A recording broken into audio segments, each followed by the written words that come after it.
Assalamualaikum warahmatullahi wabarakatuh. Perkenalkan, nama saya Dinda Novita Armadiani, NIM A2101801699, kelas H. Di sini saya akan menjelaskan materi saya yaitu konsumsi dan investasi.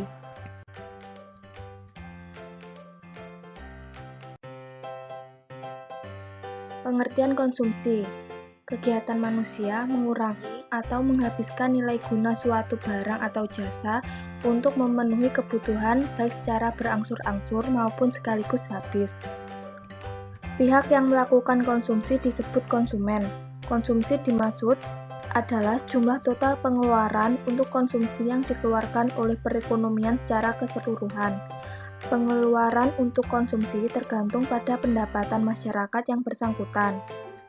Untuk tujuan konsumsi yaitu kegiatan konsumsi yang dilakukan manusia bertujuan untuk memenuhi kebutuhan hidup atau untuk memperoleh kepuasan setinggi-tingginya sehingga mencapai tingkat kemakmuran.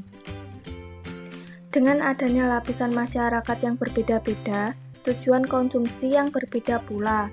Pada masyarakat tradisional yang ditandai dengan peradaban yang belum maju dan kebutuhan masih sederhana. Sedangkan kegiatan konsumsi bertujuan untuk memenuhi sehari-hari guna mempertahankan kelangsungan hidup. Sedangkan pada masyarakat modern, tujuan konsumsi sudah berubah, bukan hanya sekedar mempertahankan hidup, tetapi lebih banyak diarahkan untuk kepentingan kesenangan dan prestis atau harga diri. Selanjutnya adalah pengeluaran konsumsi. Yang pertama adalah selera. Selera adalah kegiatan yang muncul dari dalam hati seseorang karena adanya daya tarik terhadap suatu benda atau jasa sangat dipengaruhi oleh faktor psikologis konsumen. Yang kedua adalah tingkat pendapatan. Besar kecilnya tingkat pendapatan yang diterima oleh seseorang sangat berpengaruh terhadap besar kecilnya pengeluaran untuk konsumsi. Yang ketiga adalah sikap hidup. Hal ini menyangkut perilaku yang sering muncul dan dilakukan oleh konsumen. Yang keempat adalah lingkungan tempat tinggal. Manusia selalu hidup beradaptasi atau dipengaruhi oleh lingkungannya, sehingga pola konsumsi pun dapat dipengaruhi oleh lingkungan. Yang terakhir adalah alat distribusi. Pengadaan jumlah barang di suatu tempat sangat tergantung pada alat distribusi yang digunakan.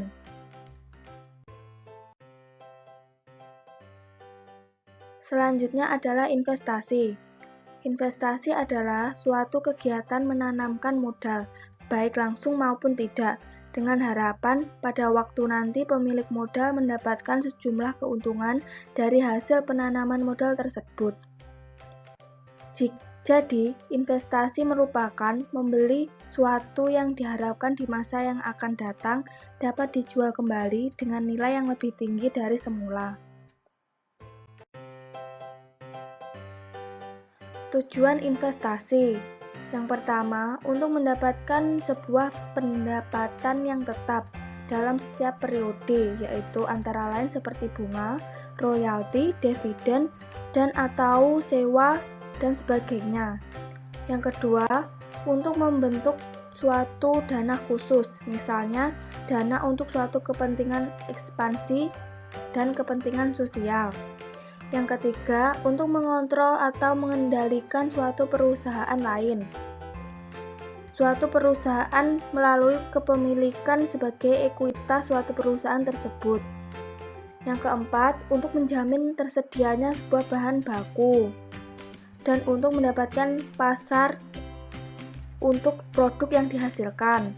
Yang terakhir, untuk mengurangi persaingan di antara sebuah perusahaan-perusahaan yang sejenis. Manfaat investasi. Yang pertama, kebebasan finansial. Salah satu tujuan investasi adalah kebebasan finansial atau financial freedom, di mana seseorang dianggap sudah seseorang bisa mendapat passive income, dapat memenuhi kebutuhan hidup dalam jangka panjang. melindungi aset dari inflasi. Inflasi yang terjadi terus-menerus setiap tahun bisa membuat nilai aset berkurang. Dengan investasi, maka aset juga berkembang menghasilkan nilai tambah, sehingga bisa mengimbangi gerusan inflasi. Yang ketiga, meningkatkan kekayaan. Sejatinya, manfaat dan tujuan investasi adalah untuk meningkatkan jumlah aset atau kekayaan yang dimiliki. Bagi seseorang yang bekerja, hasil return investasi tentunya menjadi tambahan penghasilan. Unsur investasi. Yang pertama adalah kebijakan investasi. Penentuan tujuan investor dan banyaknya kekayaan yang dapat diinvestasikan. Yang kedua, melakukan analisis sekuritas. Filosofinya ada sekuritas yang mispriced dan analis mampu memprediksinya. Harga sekuritas sudah wajar, kalaupun ada misprice, analisis tidak dapat mendeteksinya, perlu fundamental analis. Yang ketiga, membentuk portofolio, melibatkan identifikasi aset-aset khusus mana yang akan dijadikan investasi. Yang keempat, merevisi portofolio, berkenaan dengan pengulangan periodik dari 3 langkah sebelumnya, yaitu dari waktu ke waktu. Investor mungkin mengubah tujuan investasinya, yang pada gilirannya berarti portofolio yang dipegangnya tidak lagi optimal. Yang kelima, mengevaluasi kinerja portofolio, meliputi penentuan kinerja portofolio secara periodik, tidak hanya berdasarkan return yang dihasilkan, tetapi juga resiko yang dihadapi investor.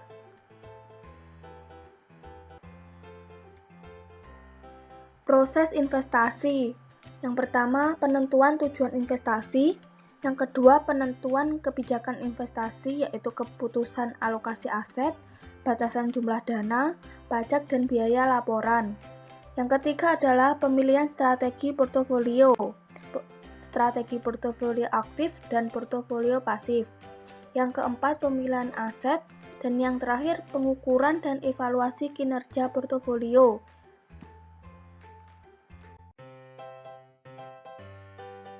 Prinsip investasi. Yang pertama adalah capital preservation atau perlindungan terhadap modal, yaitu mempertahankan apa yang telah dimiliki. Prinsip ini sangat mendasar bagi seluruh aktivitas investasi.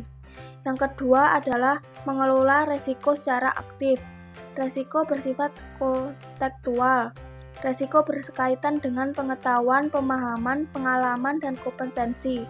Oleh karenanya, investor perlu melakukan pembelajaran secara bertahap dan terus-menerus sehingga dapat mempertajam kompetensi di bidangnya masing-masing. Yang ketiga, membangun modal investasi yang disesuaikan profil dan karakternya. Setiap investor memiliki tujuan, kepribadian, pengetahuan, pengalaman, dan kompetensi yang berbeda-beda. Dengan prinsip ini, kita dapat memahami kenapa ada investor yang lebih senang berinvestasi pada aset tertentu, lebih konservatif, namun ada juga yang terlihat agresif. Jenis resiko. Yang pertama, resiko sistematif.